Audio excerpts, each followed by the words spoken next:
Hello, I'm Los Angeles County Supervisor Don Knabe, and I want to share a few words with all of you about the importance of something that's right here in our backyard, and that is the issue of child sex trafficking.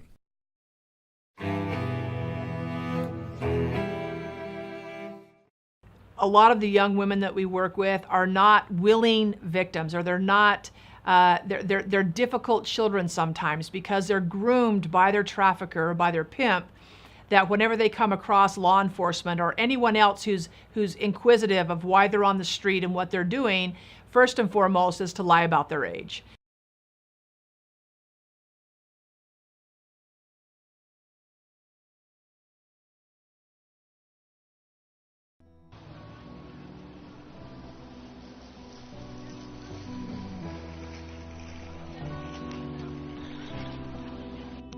You know, you're 12 years old and you're living with your moms, and your mom's is struggling because she didn't think that life was really going to work out like this for her, and she doesn't have a man around, and the men that are around haven't always been that great.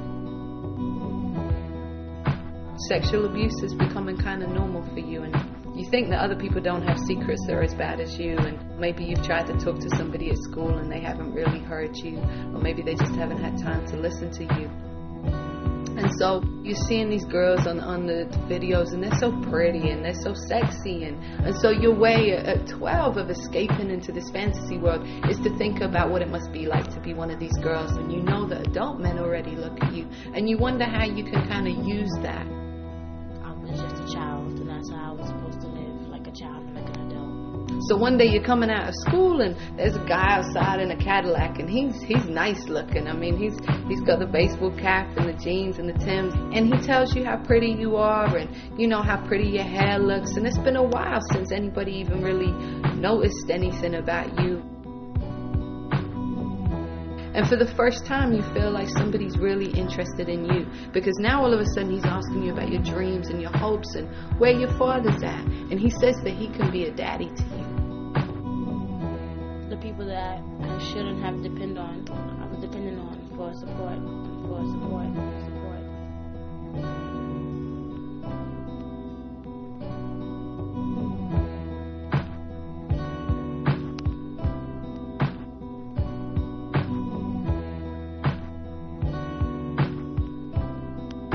And so that night he takes you to a club and he puts you up on the stage and he gives you a few drinks, and there's men throwing dollars at you, and it's scary, but all the time you're just looking at his face in the back of the room, and he's like, you know, go ahead baby girl, go ahead, you're doing it for daddy.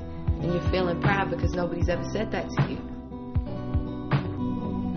And so then that night he tells you that there's more stuff that you've got to do, and he takes you into a room and there's a man there, and he tells you to strip, and you think this is something you'll never do, and yet there's a part of you that already knew how to do this, because that's what your stepfather's been doing to you all these years before. And so you turn that trick, and it's like a part of you has died inside. And so you come out of the club that night and you get in the car, and you know he's pumping 50 Cent, and he takes you to McDonald's and he tells you, you did a good job tonight, sweetie, and he's stuffing his pockets with the $1,000 that he made, and right now you're happy.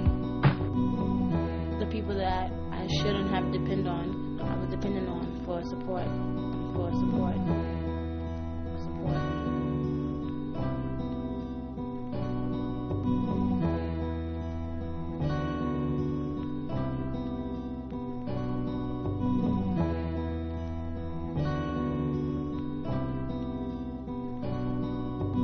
And you feel like this is the best that it's ever going to get, and everything else in your life has prepared you for this moment. All the sexual abuse, or the neglect, or the drama, or the pain, or the trauma has prepared you for tonight, where you stepped across a line that you always thought you'd never really quite step across. And you don't realize that night what it'll be like to be on the track and get raped. And you don't realize that daddy isn't really going to protect you. You don't realize what it's like to have a gun held to your head that night. You don't realize what it's going to be like when you catch your first STD. You don't realize what it's going to be like when you first come home and daddy beats you for the first time because you didn't make enough money. You don't know what it's going to be like to have cops offer to trade sex with you in exchange for not being arrested. And then sometimes you'll do that and they'll still lock you up anyway. You don't know what it's like to sit up in jail and know that you just made $1,500 for your pimp last night, but he won't come down and put $200 bail on just to get you out a few days early.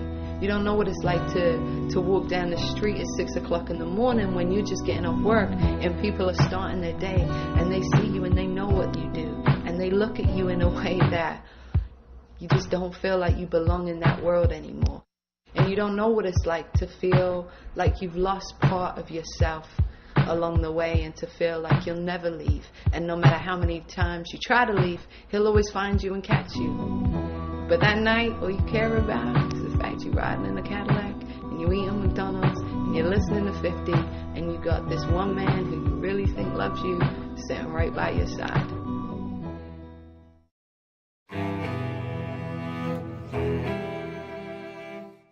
A lot of times when we think of child sex trafficking, we think of young girls or young boys who come from the inner city, who live in poverty, who, deal with racism, a lot of different things. And they are definitely vulnerable children, but also we have young children who are being kidnapped just right off the street by what they would call a guerrilla pimp. It's just someone who does not use a grooming process in order to bring young girls in to exploit them, but really just takes kids from the mall or walking home from school or right off a school ground to where they will kidnap a young girl and then they will oftentimes take them to a neighboring state like Las Vegas, which is one of the major hubs in the United States for trafficking, and let them know that there are certain things that you must do in order for you to get home. And a lot of those kids never get home for quite some time, if they ever get home at all. Kimberly lives in Toledo. She's a 15-year-old high school freshman. Her best friend is her 14-year-old cousin. The girls grew up together and often went to a local fast food restaurant after school. Then a white Lincoln pulled up beside of us. In the passenger seat, a man Kimberly thought was the father of one of her classmates. And they're like, hey, how are you and stuff. And they offered us a ride up to Wendy's. The cousins were taken against their will to this house and held prisoner. She explained to me, you know, what I had to do, like that I had to sleep with men for like money and stuff. You'll be a prostitute for daddy, what she called him, and she's like, and you have to call him daddy. Kimberly and Carol, just a few miles from home, were about to enter a terrifying world. Just 2 of thousands of American teens every year forced into sexual slavery.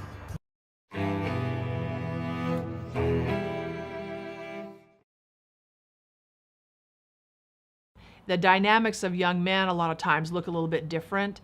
The dynamics with young women is kind of this grooming process, and it's more of a boyfriend pimp. Like, I'm going to be your boyfriend, I'm going to take care of you, I'm going to love you.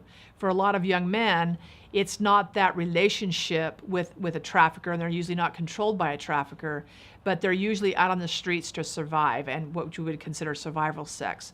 And I think one of the communities that hits really hard is the LGBTQ community, where a lot of young people have been, we consider them throwaways or runaways, and our homeless shelters are a high percentage of kids in our homeless shelters come from that LGBTQ community, because I think, again, they've run away from home, they've been thrown out of their homes, and so that, again, layers a level of vulnerability for those kids in order to, how do I live on the streets? How do I sustain on the streets? Because I still have to have food and shelter and some kind of support while I'm out here just trying to survive.